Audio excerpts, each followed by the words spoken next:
రాష్ట్రంలో ఉన్న మొత్తం గవర్నమెంట్ మెడికల్ కాలేజీలు ఎన్ని అంటే కేవలం 12 కాలేజీలు ఉన్నాయి. అలాంటిది ఉత్తరాంధ్ర ప్రాంతం ఒకటే లెక్కలేక తీసుకుంటే ఉత్తరాంధ్ర ప్రాంతంలో కేవలం 1923లో కట్టిన అప్పటి బ్రిటిష్ వారు కట్టిన కేజీహెచ్ కాలేజ్ మాత్రమే అందుబాటులో ఉంది. దాని తర్వాత నాన్నగారు హయాంలో శ్రీకాకుళంలో రిమ్స్ తీసుకుని వచ్చారు.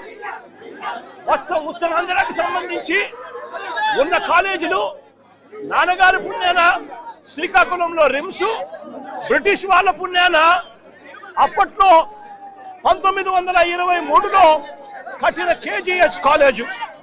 ఈ 2 కాలేజీలు మాత్రమే ఉత్తరాంధ్రలో ఉంటే ఈరోజు ఇదే ఉత్తరాంధ్రలో ఒక్క వైఎస్ఆర్సీపీ హయాంలో ఒక్క జగన్ ముఖ్యమంత్రిగా ఉన్నప్పుడు ఇదే ఉత్తరాంధ్రలో ఏకంగా మరో 4 మెడికల్ కాలేజీలు మరో 4 మెడికల్ కాలేజీలకు శ్రీకారం చుట్టాం. ఇందులో విజయనగరం, పాడేరు, పార్వతీపురం, నర్సీపట్నం ఈ 4 కాలేజీలకు గాను ఈ 4 కాలేజీల్లో విజయనగరం కాలేజు,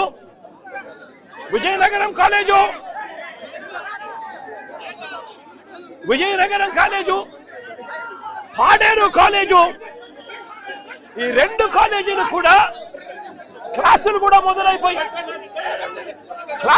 మొదలైపోయి వాళ్ళకి కనిపిస్తా ఉన్నాయి. ఇదే ఉత్తరాంధ్రకు సంబంధించి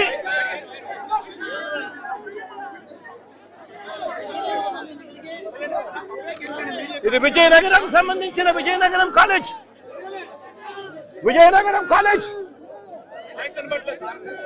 బాబు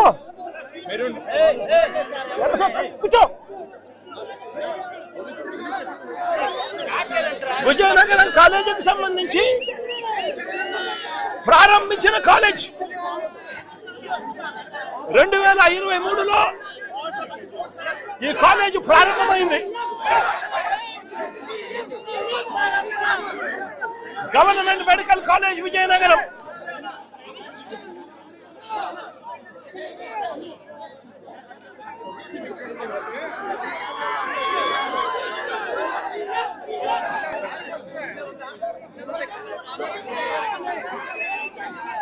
పాడేరులో 2024 ఎన్నికల నాటికి పాడేరులో కూడా క్లాసులు ప్రారంభమైన మెడికల్ కాలేజ్. విజయనగరంలో 1, పాడేరులో 1 కాలేజీలలో క్లాసులు కూడా స్టార్ట్ అయిపోయిన పరిస్థితుల్లో ఉత్తరాంధ్రలో మరో 2 కాలేజీలు కనిపిస్తా ఉన్నాయి.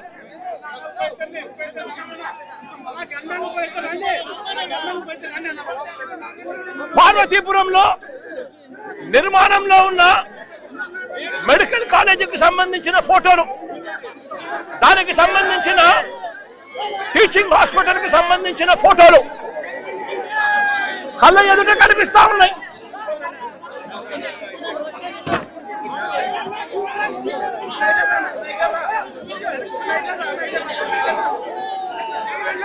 నర్సీపట్నంలో ఇక్కడే నిర్మాణంలో ఉన్న ఈ కాలేజీ కూడా కనిపిస్తుంది. ఒకవైపున ఈ కాలేజీలు కనిపిస్తా ఉన్నాయి, మరోవైపున పలాసలో సూపర్ స్పెషాలిటీ హాస్పిటల్ పూర్తిగా నిర్మాణం కూడా అయిపోయి ఉన్న సూపర్ స్పెషాలిటీ హాస్పిటల్ కూడా ఇవాళ పలాసలో కిడ్నీ రీసెర్చ్ సెంటర్ కింద ఇవాళ కనిపిస్తా ఉన్న పరిస్థితులు కూడా కళ్ళ ఎదుటే కనిపిస్తా ఉన్నాయి. నేను అడుగుతా ఉన్నా ఇదే పెద్ద మనిషి చంద్రబాబు నాయుడు గారిని,